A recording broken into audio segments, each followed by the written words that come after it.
The predator shoved her aside. She lifted him up and threw him off the platform. The claw came fast, aimed straight at Lisa's chest.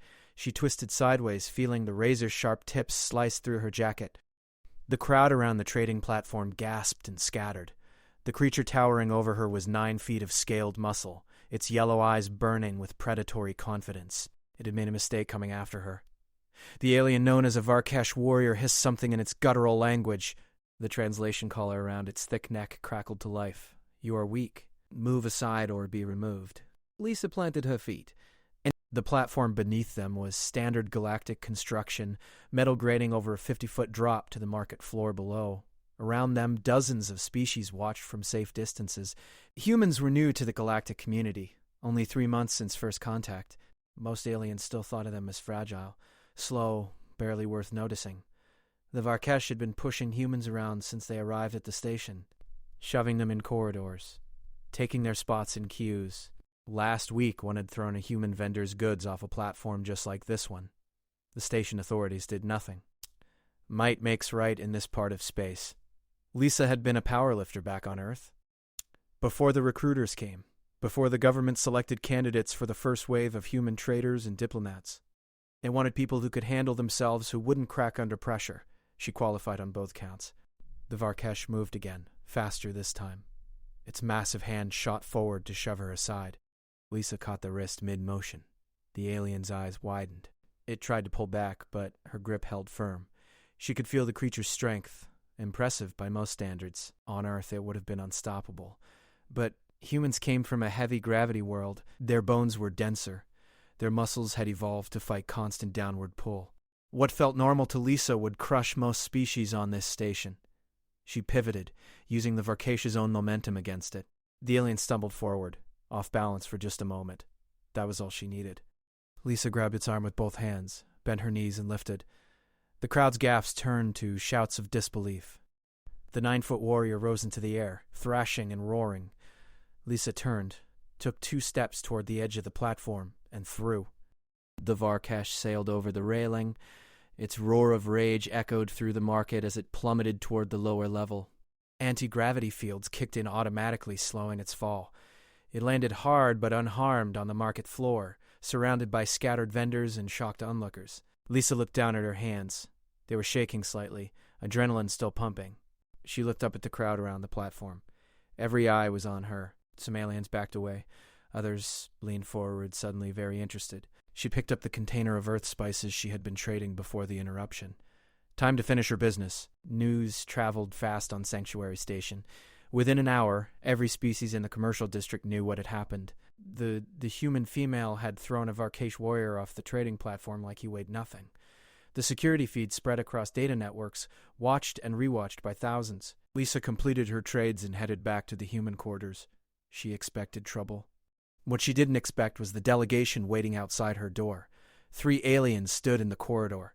The first was tall and thin, with blue-gray skin and 4 arms, a Quellan diplomat, if she remembered her briefings correctly. The second was shorter, heavily armored, with a face that looked like folded stone. Chromath, definitely. The third was something she had never seen before, floating in a containment sphere filled with purple gas. The Quellan stepped forward and bowed slightly. "I am Ambassador Ven. We represent the Coalition of Lesser Worlds. We wish to speak with you about what happened today."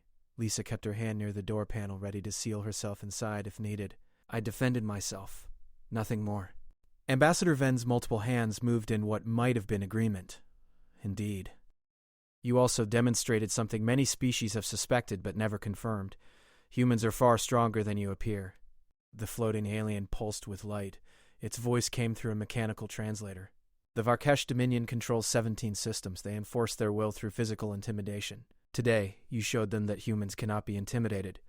Lisa understood where this was going. She had been briefed about galactic politics. The station existed in neutral space, but that neutrality was fragile. Powerful species, like the Varkesh, dominated trade routes and pushed smaller species around.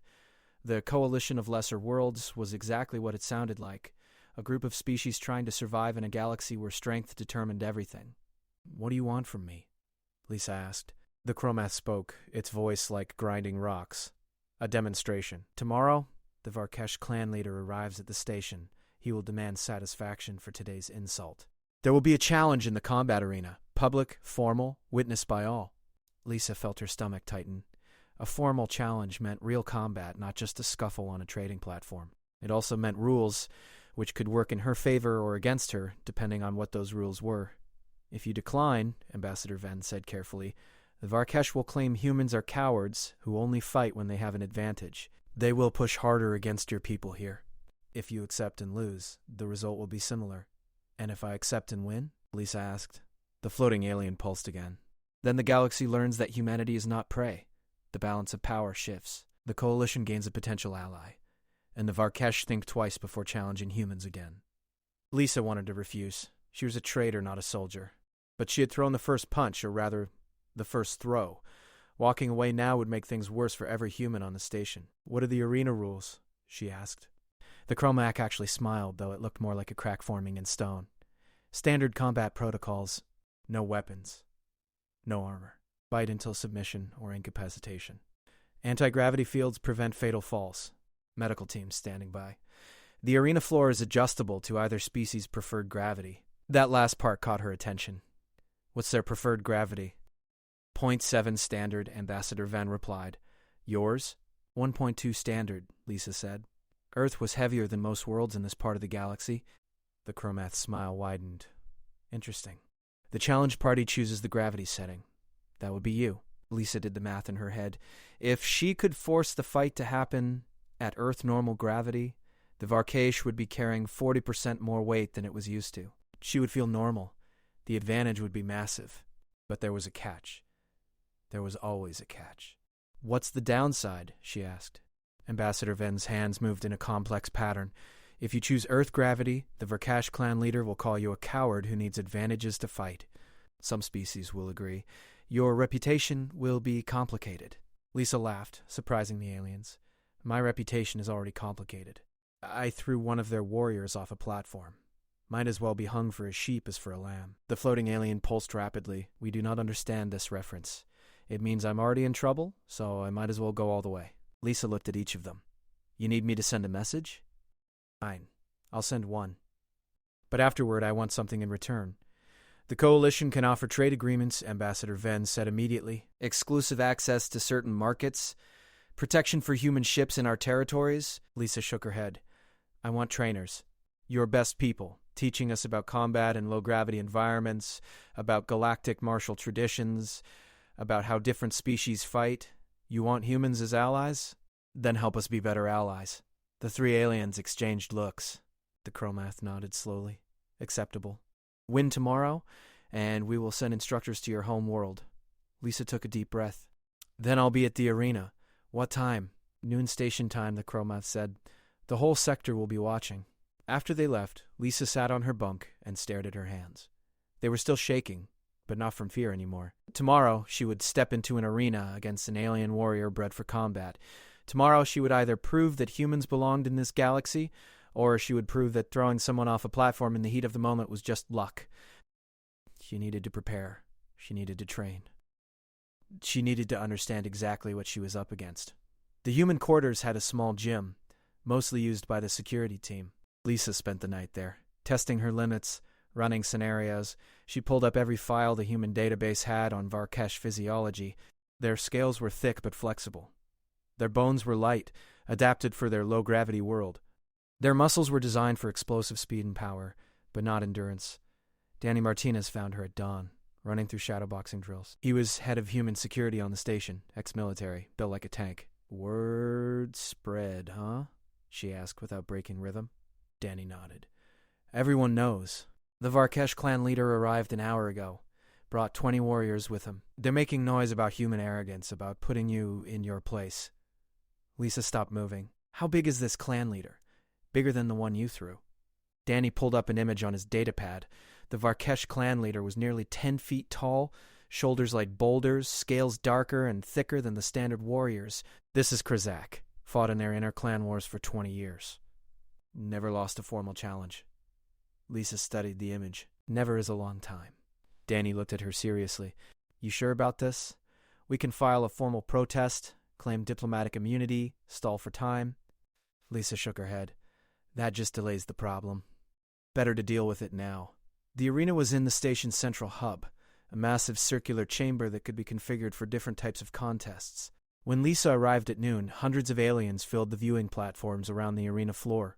She saw Quellans, Chromaths, species she couldn't name, all packed together to watch.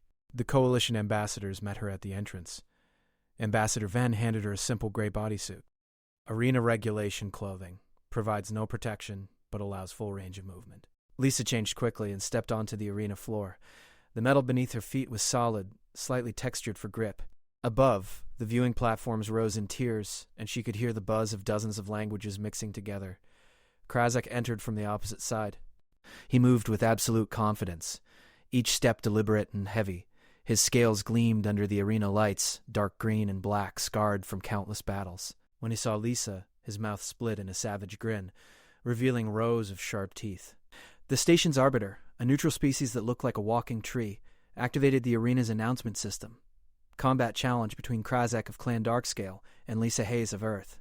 Standard rules. No weapons, no armor. Fight until submission or incapacitation. The challenge party has selected the gravity setting. Lisa felt the change immediately.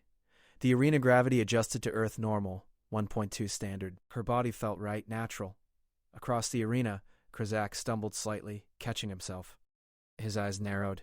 The arbiter's voice continued. Combatants, take your positions. Lisa walked to the center mark. Krazak did the same, moving more carefully now, adjusting to the increased weight. Up close, he was even more intimidating. His claws could tear through metal. His muscles rippled under his scales like steel cables. You chose heavy gravity because you are weak, Krazak growled. His voice was deep, resonant. It will not save you. I have fought in storms where the wind itself crushes bones. I have killed in darkness where fear is a weapon. You are nothing. Lisa met his eyes. Then this should be easy for you. The arbiter raised one branch-like arm. Begin. Krazak lunged immediately, faster than Lisa expected, despite the heavy gravity. His claws swept toward her face in a blur of motion. Lisa ducked, feeling the air split above her head. She pivoted and drove her fist into his ribs. The impact sent a shock up her arm. It was like punching a brick wall wrapped in leather. Krazak barely flinched. He spun with surprising agility and backhanded her. The blow caught Lisa across the shoulder and sent her tumbling. She rolled with the momentum and came up on her feet. Her shoulder throbbed, but nothing felt broken. The crowd roared.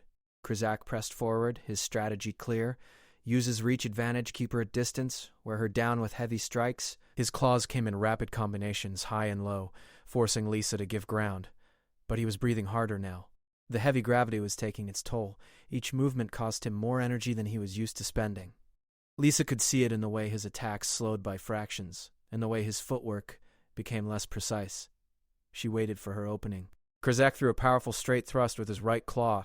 Lisa sidestepped and grabbed his wrist with both hands. Before he could pull back, she dropped her weight and yanked downward. In standard gravity, Krazak might have resisted. In Earth gravity, with his own momentum working against him, he toppled forward. Lisa rolled backward, planting her feet in his midsection, and launched him over her head. Krazak crashed into the arena floor hard. The impact echoed through the chamber. The crowd went silent. He rose slowly, scales scraping against metal. Blood, purple and thick, leaked from a cut above his eye. His expression had changed. The confidence was gone, replaced by cold calculation. You are stronger than you look, he admitted. But strength is not enough.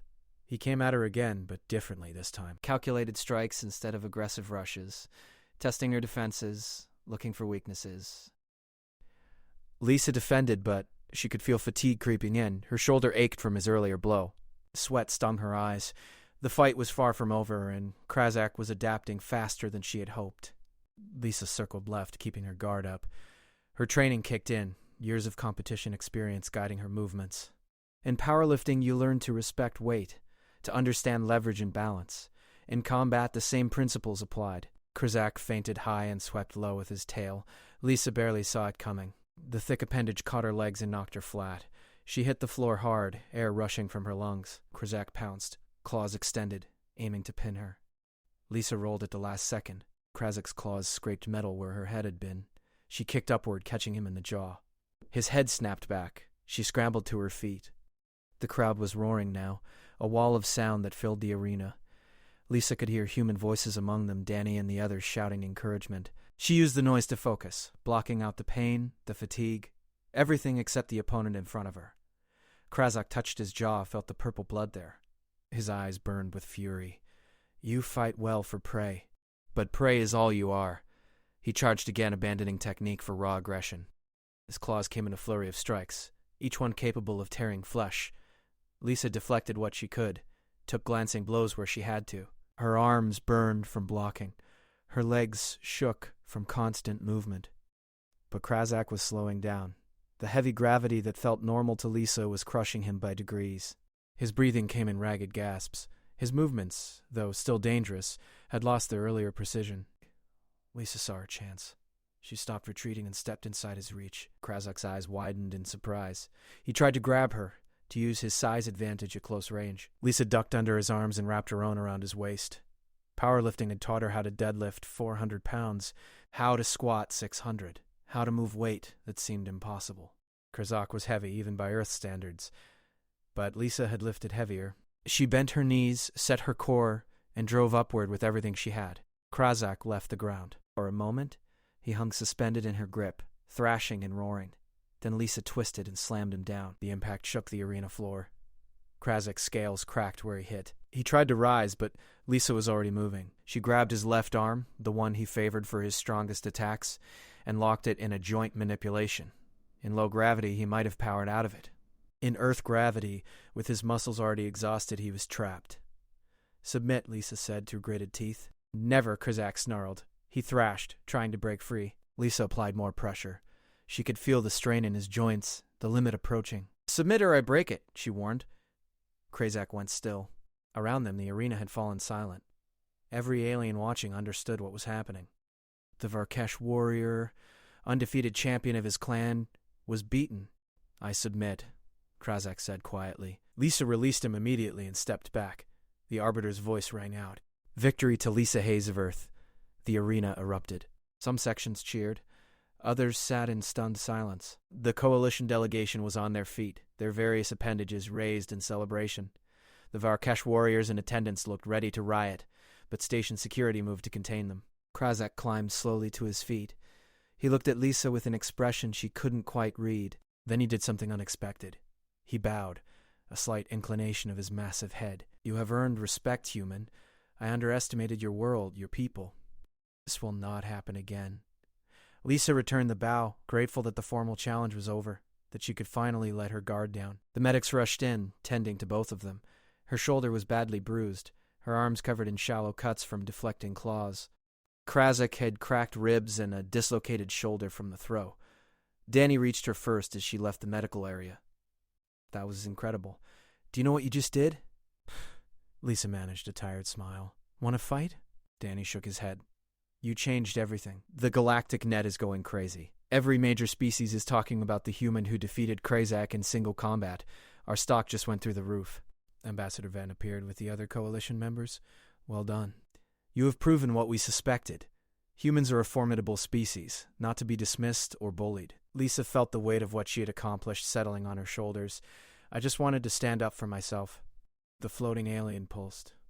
And in doing so, you stood up for all of us. The Varkesh will think twice before pushing around coalition members now. They know humans are your allies, and humans are not weak. Over the next few hours, Lisa learned just how far the news had spread. Human diplomats from Earth were already receiving communication requests from dozens of species, trade offers, alliance proposals, security agreements. The galaxy had seen humans as newcomers, interesting, but ultimately minor players. That perception had changed, but not everyone was celebrating. Late that night, a message came through on Lisa's personal terminal. The sender was anonymous, routed through multiple relays. The text was simple and chilling. You have made powerful enemies today. The Varkesh do not forget insults. Neither do their allies. Watch your back, human. The next challenge will not be in an arena with rules and medics. Lisa deleted the message but couldn't forget it. She had won the fight, proven humanity's strength, and helped secure better standing for her species in the galactic community. But she had also painted a target on her back, and possibly on every human in this sector of space. The question now was what would come next, and whether she had started something that would help humanity or put them in greater danger. 3 days after the arena fight, Lisa was working late in the human trade office when the lights went out. Emergency backup systems kicked in after 5 seconds, bathing everything in red. But 5 seconds was enough time for someone to move in darkness. She heard footsteps, multiple sets, moving fast. Lisa grabbed the metal datapad from her desk, the heaviest thing within reach. The door opened and 3 figures entered, silhouetted against the corridor lights, Varkesh warriors. Smaller than Krazak, but still dangerous. The leader hissed something untranslatable, then switched to standard Galactic. "You humiliated our clan, made us look weak. That cannot stand." Lisa backed toward the wall, keeping the desk between them. The arena fight was formal. Witnessed. Krazak accepted defeat. The leader laughed, a harsh scraping sound. Krazak was honorable. "We are not. You will disappear." An accident. These things happen on stations. They moved to surround her. Lisa's mind raced. The office had one exit, now blocked. No windows. No weapons except improvised ones. But she had something they didn't expect. She understood how they thought. "Before you kill me," Lisa said calmly, "you should know something. The station's security feed to this office didn't go out with the lights. It runs on separate power." "Everything you just said was recorded." The warriors hesitated. The leader's eyes narrowed. "You are bluffing." "Am I?"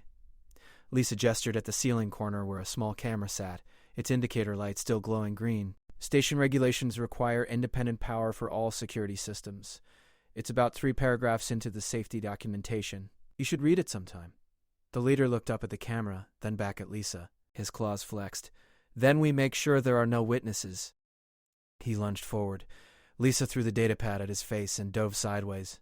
The warrior caught the datapad effortlessly, but the move gave Lisa enough time to reach the wall panel. She slammed her fist against the emergency alert button. Alarm screamed throughout the sector. The 3 warriors froze, knowing they had seconds before security arrived. "This is not over," they ran. Lisa sank against the wall, her heart hammering. The recording had been a bluff. The camera was real, but its feed actually had gone out with the main power. She had gambled that they wouldn't know station systems well enough to call her bluff. Danny arrived first with the security team, weapons drawn. They swept the office and the corridor, but the Varkesh were gone. Lisa gave her report, described the attackers. Danny looked grim as he listened. "This is going to escalate. The Varkesh clan won't let this go. We need to increase security for all humans on station." But Ambassador Ven had other ideas. She arrived at the human quarters an hour later with news. "The Coalition has voted.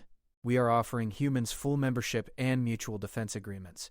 Any attack on a human becomes an attack on all Coalition species." Lisa blinked in surprise. "Because of the arena fight?" Ven's multiple hands moved in complex patterns. "Because of the arena fight and what came after. Your species fights with honor when honor is given, and survives through cleverness when honor is denied. These are qualities the Coalition values." Over the next week, the galaxy watched as formal treaties were signed. Humanity joined the Coalition of Lesser Worlds, gaining trading partners and military allies. The Varkesh Dominion, facing unified opposition for the first time, backed down from further confrontation. Krazak himself sent a message to Lisa, brief and formal, acknowledging that humans had earned their place among the stars. But the most significant change happened back on Earth. The government, seeing the success of their first diplomatic traders, accelerated the space program. More humans trained for life on stations. More ships were built for interstellar travel. The message was clear. Humanity would not be intimidated. They would stand their ground. Lisa received offers from a dozen different organizations. Security companies wanted her as an instructor. Diplomatic Corps wanted her as a specialist. Corporate interests wanted her as a bodyguard for their executives. She turned them all down. Instead, she accepted the Coalition's original offer. She would help train humans in low-gravity combat, in understanding alien physiology and psychology. She would make sure that every human who went to the stars was prepared for what they might face. 6 months later, Lisa stood in a training facility on Luna, watching the first class of human combat specialists run through drills. They were learning to fight in different gravities, to understand leverage and momentum in ways that most species never had to consider. They were learning to be ambassadors who could defend themselves, traders who wouldn't be pushed around, diplomats backed by real strength. Danny had joined her as head of training. He watched the recruits with a critical eye. Think it'll be enough? Lisa thought about the Varkesh warrior she had thrown off the platform, about Krazak in the arena, about the assassination attempt in her office. She thought about all the species in the galaxy who had survived by being stronger, faster, tougher than their neighbors. "It'll be enough," she said, "because we're not trying to dominate anyone. We're just making sure nobody dominates us. One of the recruits, a young woman named Kate Price, finished her drill and approached. She had the same build Lisa once had, the same determined expression. "Instructor, I wanted to ask about the arena fight. How did you know you could win?" Lisa considered the question. "I didn't know, but I knew I had to try. Sometimes that's enough." Kate nodded and headed back to training. Danny smiled. "You're getting philosophical in your old age." Lisa laughed. "I'm 26. In galactic terms, humanity was even younger, but they were learning fast. And the message was spreading through every sector, every station, every world that had contact with the wider galaxy. Humans might be new to space, but they were not prey. They would trade fairly, negotiate honestly, and fight fiercely when pushed. They would lift each other up when knocked down. And anyone who tried to shove them aside would learn the same lesson that Varkesh Warrior had learned on that trading platform. Humans push back,